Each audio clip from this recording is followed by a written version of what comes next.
My job is one where the phone goes and you never know what question or what situation you are about to be put in. Welcome to the Shipping Podcast, where I meet interesting maritime professionals sharing their passion for the shipping industry and their everyday job. I am your host. My name is Lena Gothberg.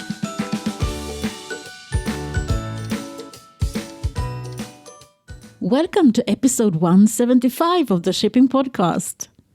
Wherever you are, whoever you are, thank you for tuning in to the Shipping Podcast. In a previous episode 168, I had a conversation with Agneta Dahl.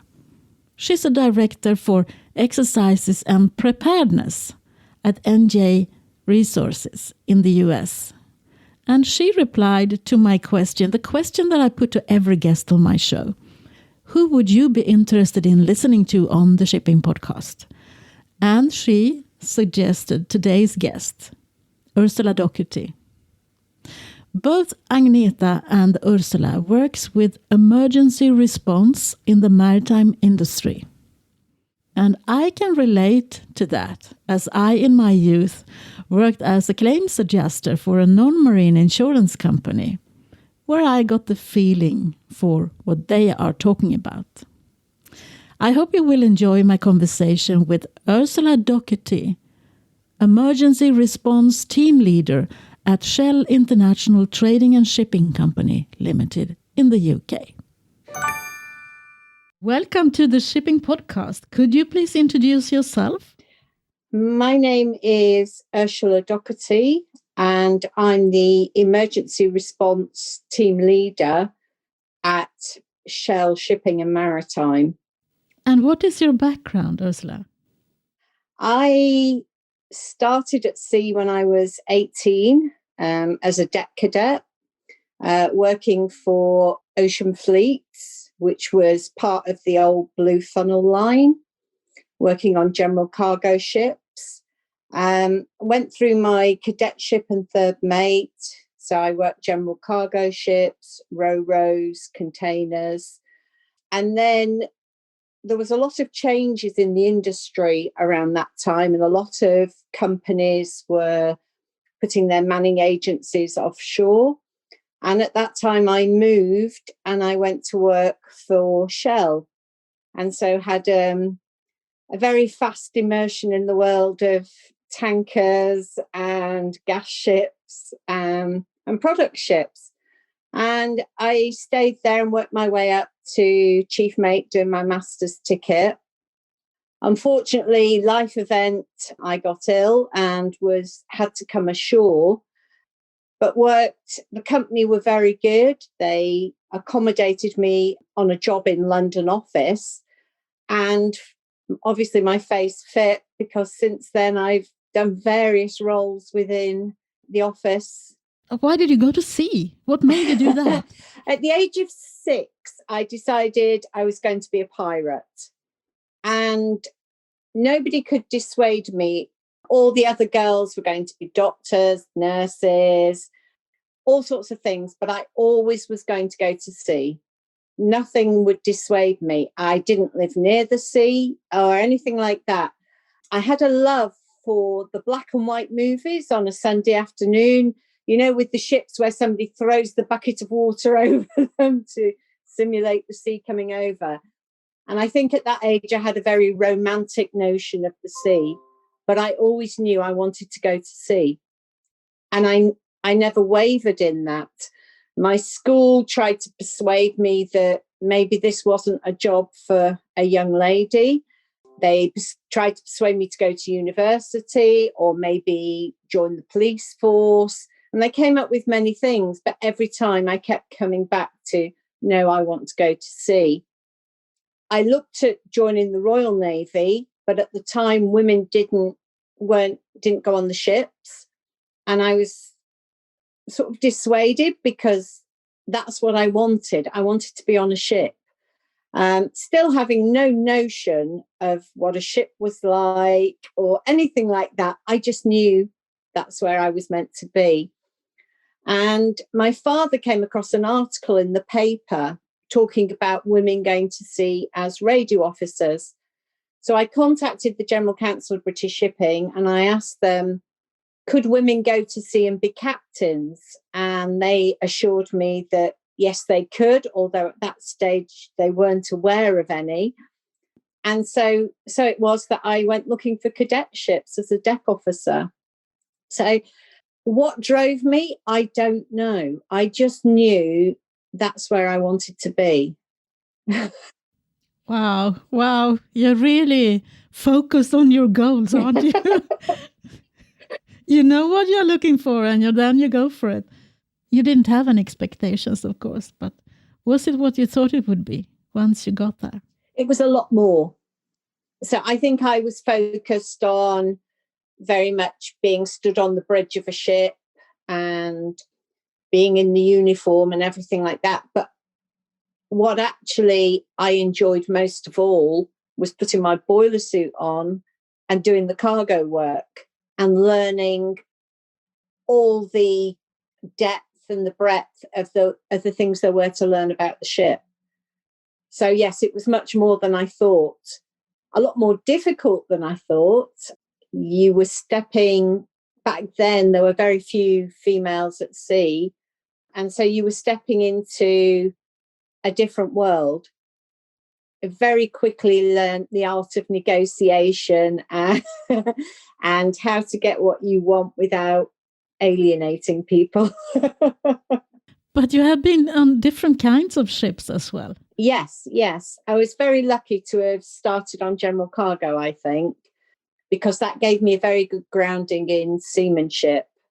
It also, my first trip was around the world. So I'm very fortunate. I got to see the world. I got everything. You get to be in port a lot longer. And certainly the ports are a lot more accessible when you're on a general cargo ship to when you're on a tanker. So yes, I was very fortunate in that. And I think my first love, I would say, would be a general cargo ship. Okay. Well, I really hope that you never got to see those pilots for real that you were thinking about when you were 6. Oh, yes. I went hand battle against some pirates. We got boarded off West Africa with pirates. And I had to be called back as I waded in with my piece of 3x3 because I was incensed that people were on my ship. But yeah, we met all sorts on our travels, and lots of good, lots of bad. But yes, we met the pirates. Okay, so what is your everyday job now? What is it like to be an emergency response team leader? Please let me know. What do you do? For our chartered fleet and for our managed vessels, whenever there is an incident, say a collision, grounding, pollution, piracy, illness, machinery failure, equipment failure, anything that is out of the norm, my job is to liaise with the ship managers and with the master, bringing the incident to a conclusion whereby we've protected the asset and the people, that everybody stays safe, and that the vessel is able to continue the voyage. So my job is one where the phone goes and you never know what question or what situation you are about to be put in. And I joke that it's my extreme sport because it can be any time of the day. I have a team and we're on the phone 24/7. But you could be woken up in the middle of the night with we've hit another vessel, we're spilling oil or anything like that. And my job is to make sure that the right people are contacted, that the right help is given. So I'm a facilitator in the middle of that. So I'm bringing my expertise, my shipping expertise into that, but it's also knowing who to call, who are the right people, who would make your team at managing that incident. So bringing those people together. So that's the key part of my role.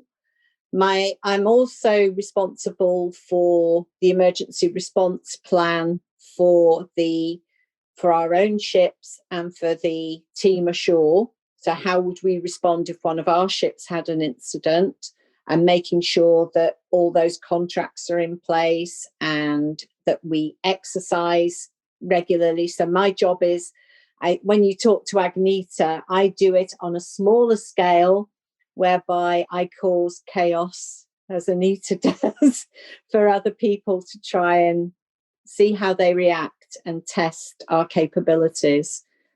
So that's my everyday role. No day is ever the same. So how many people do you have on your team? For the daytime, it's just myself.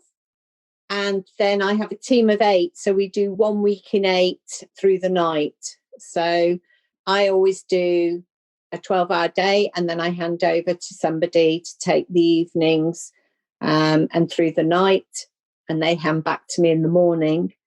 And I do a lot of work as well, liaising with the commercial side in making sure they understand what the implications are for the deal, for the ongoing voyages and things like that. So it's one of those jobs I love. I've been lucky to have jobs most of my life that I've really enjoyed doing. I think it makes it a lot easier. Yes, it really does. So do you have any view on what are the most common kinds of emergencies that is appearing? Well, at the moment, it's been pandemic. Oh, yes, of course. So the last year or the last 2 years almost now, isn't it, has been dealing with COVID on ships. And how do we manage that? What impact does it have on the people on board? Getting people on and off ships, getting people their reliefs when people are taken ill, managing to get them off ships, ships being quarantined, and then distressed cargoes, and all of those things that have just thrown themselves into the mix. So we've seen a lot of those.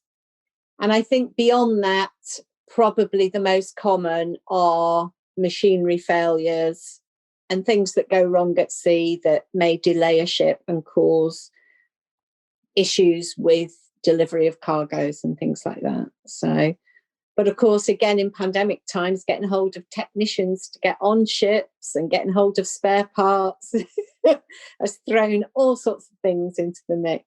So they've been the more common. So what was the biggest hurdle on that one then? I mean, having people crossing borders. I mean, we have just heard about all the seafarers that are unable to go home or go to their ships, and must be the same. I think the biggest hurdle has been the rapidly changing environment. Is countries almost on a daily basis changing who can come in, who can leave, some saying what vaccinations you need, what isolations you need. It's been that rapid changing environment that you plan and then you change the plan and then you change the plan. And I think the hardest thing has been for the guys on board of saying, we know we said we had your relief, but we can't get him to the ship now. And I think that has been very hard, and managing those expectations has been hard. Yeah, it's the uncertainty. That is what people say. Yes. The uncertainty is the biggest stressful moment. Yes, yeah. Yes. And I think there has been a lot of fear around if somebody calls you and said, we have a potential COVID case on board. We don't know until we get to port and we can do a PCR test.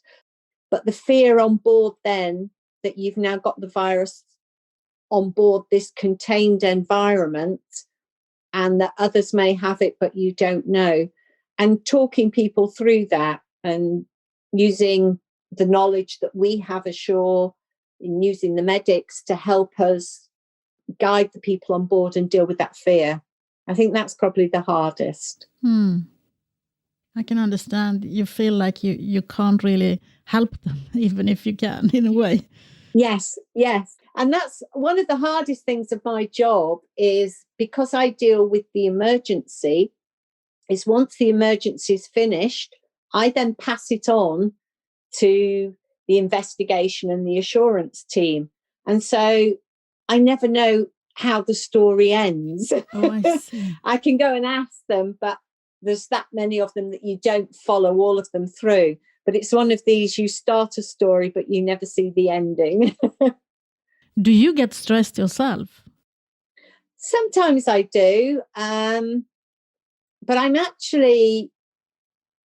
think the stress comes almost when you stand down and then you start to think, what about this? What about this? It's more when it comes in, it's almost like I go into, okay, this is what I need to do. And we've done this before. This is what. And so I think training kicks in and you deal with it. It's only when you stop and think afterwards and that you realise that, yes, you were stressed, but you were using it in a positive way.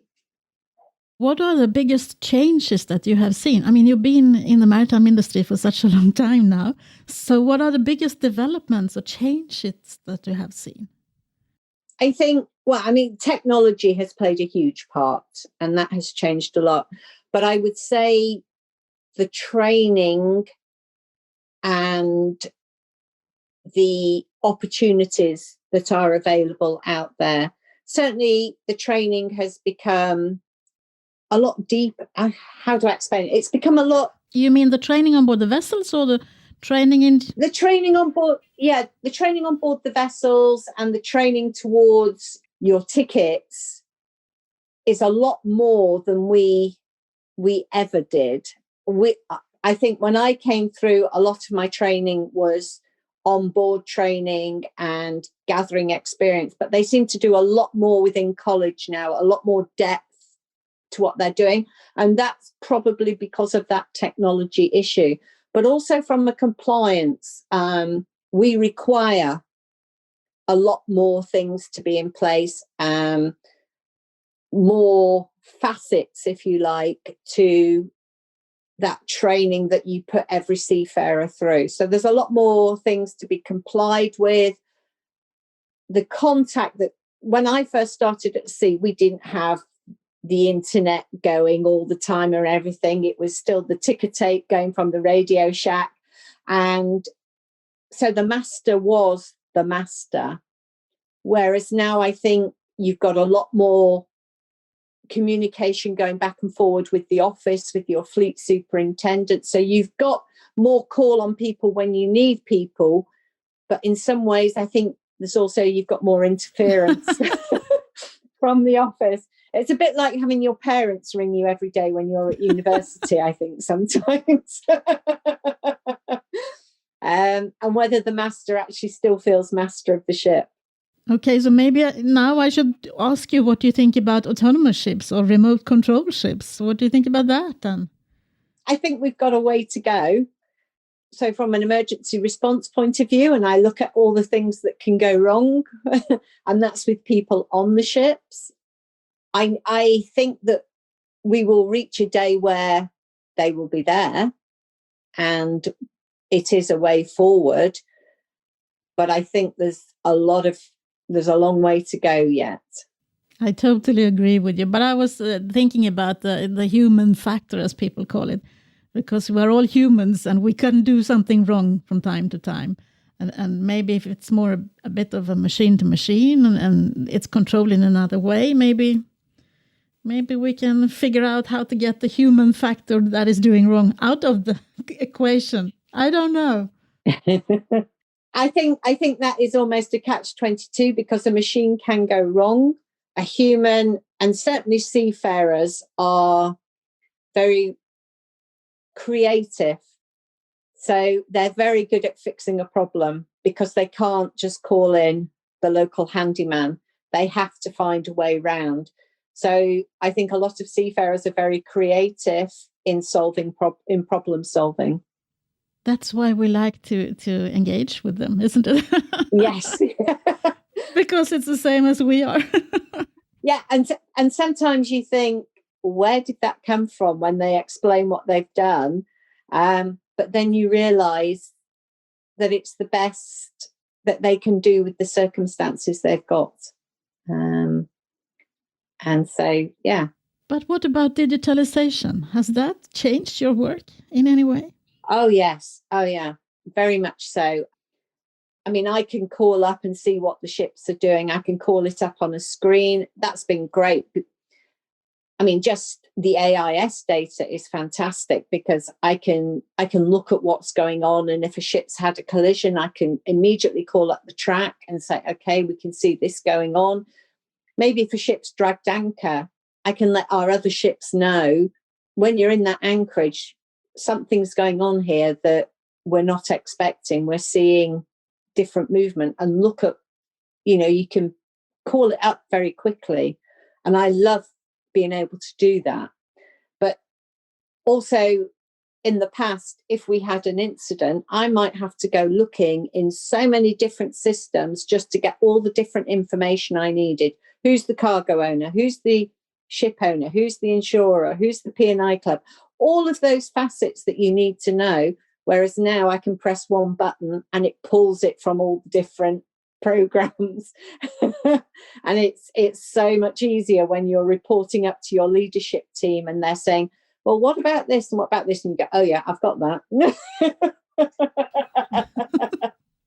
I can just imagine. Yeah, I've been working in the marine insurance industry, so I know what you are talking about in a way. So how do you see the future then? What is ahead of us? Ooh, I think we've got different ships coming online. We're going to see different cargoes out there. I don't see us going bigger. Just better. Better. And I think the whole decarbonisation is the next big one. It's the big ticket item. It's the one we're looking at. And how is that going to impact on us? So we're getting our heads around the reporting of that and how we manage that. But on a chartered vessel, what happens if the previous charter has required them to go faster, and now you have to have them go slower because you will breach targets otherwise, and all those things are going to be thrown out there. So there's a whole thing for the digitalization guys looking at that as, what data do we have? What do we need? How do we run this ship in the most economic way, but still make money? I think we have a lot of data, but we don't really know how to use it in a way. Correct. Yeah. Yeah. And we are just waiting for AI to come and help us out with this, because we can't find the time to do it. Can we? No, I mean, we've got a team, a digitalization team, and I must call them weekly, saying, if I've got this and this, and I know that this data's there, how can I pull it?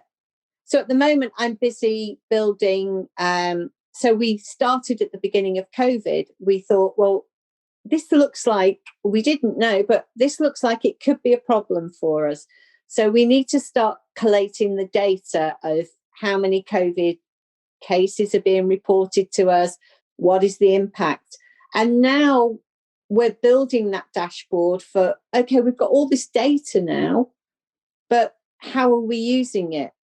So now let's build the data to tell the story. So from the point of when it's reported to how many people were impacted, where do we think the point of infection was? Was it from the ship? Was it from an on-sign or an off-sign? Or was it from an agent, a pilot? How is this virus getting on board?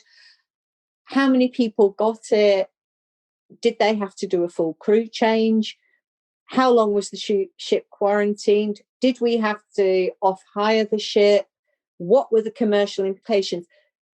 How do we bring all of that information into one place so we can tell the story of COVID through the shipping life? I am looking forward to that, to hearing that story. But I mean, also, we don't know anything. There could be another pandemic in 2 years' time, and then you've got Yes. then you know what you did the last time. Yes. Hope maybe the story will say to us, okay, we have standard operating procedures. Maybe we need to, from the story, will tell us where in our procedures we could get better. Yeah, because that is what it's all about. Collecting the data. I mean, some people think it's about, my integrity and so all of that. But it's on an aggregated level, so you can actually find the story and tell the story to everyone else. That is what you're looking for, I think. Yeah, and I'm a big supporter in the incidents that we've got coming in. What are the indicators? What are they telling us? What does that data predict going forward? And what did we learn? Yes, and what did we learn? And unfortunately, we still see incidents where we haven't learned. Yeah. I have a little soapbox, and I want to ask you, how can we make the maritime industry more visible to the general public? Because no one knows about us.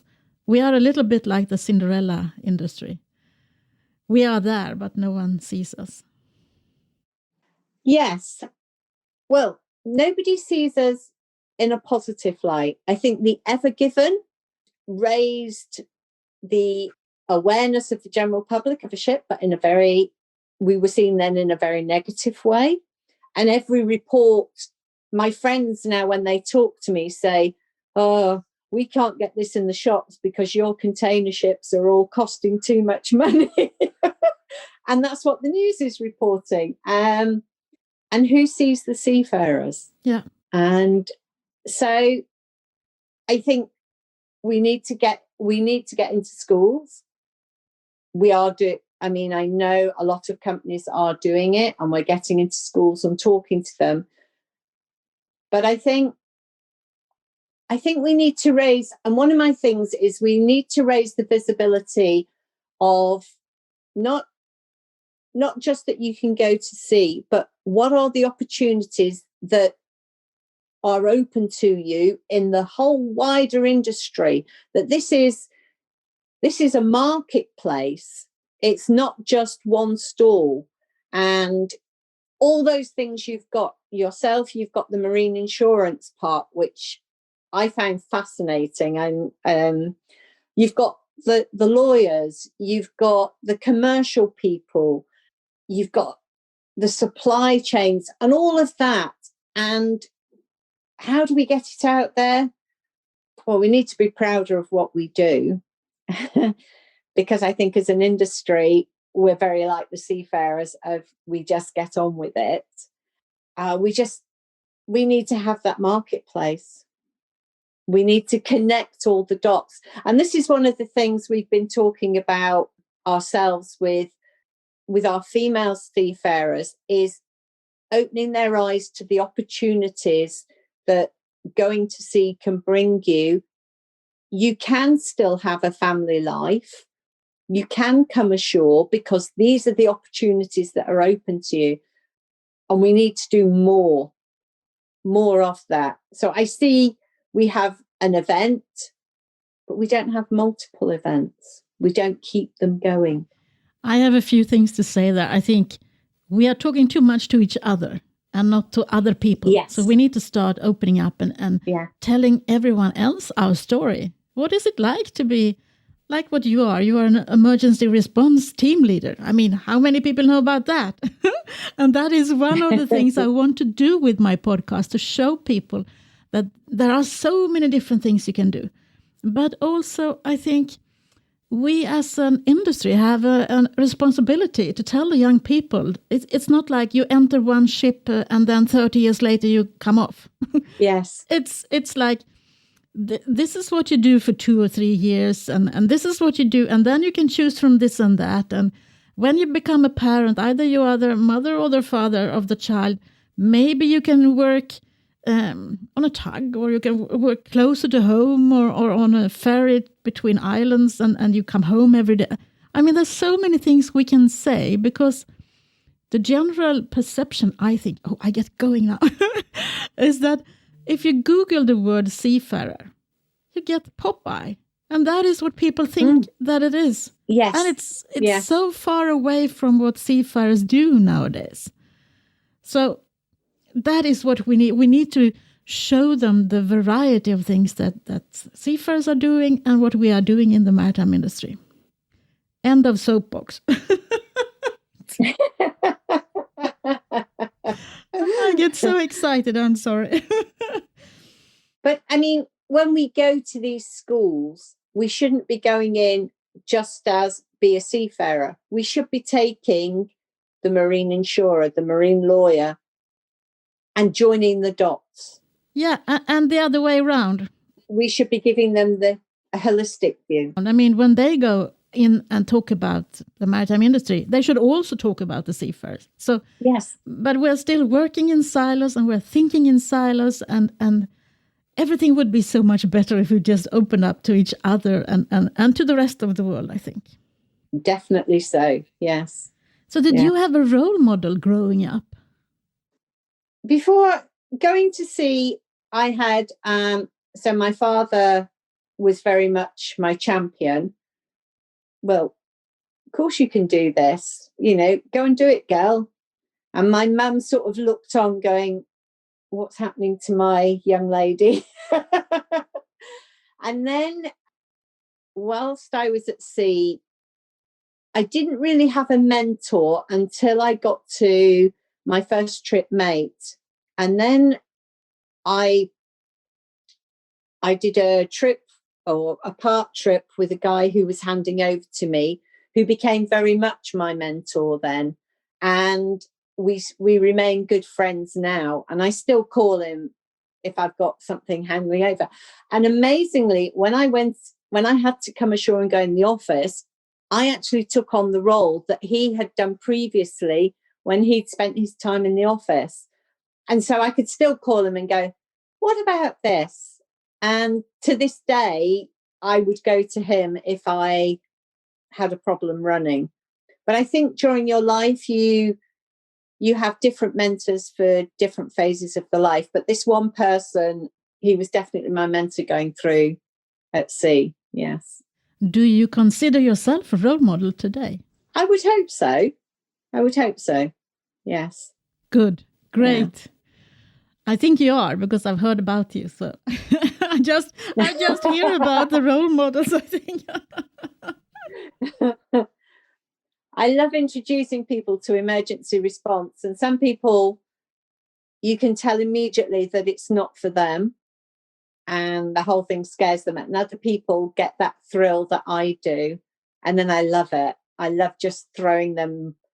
I had a guy came in who was into support doing some work I was doing. And I was teaching him emergency response at the same time. And we'd be halfway through a day and I'd just go, oh, look what's just come in. Here you go. How would you respond to this? And he'd go, now? I went, well, it's happening now.